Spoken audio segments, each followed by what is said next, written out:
Имаш ли такива дръскотини по колата? Не такива, ей такива.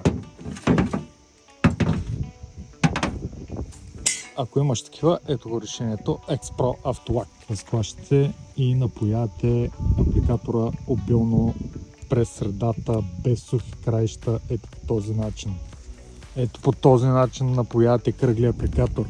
И какво правите? Разклащате, разнасяте и започвате да с праволинейни движения да разнасяте лака ето по този начин.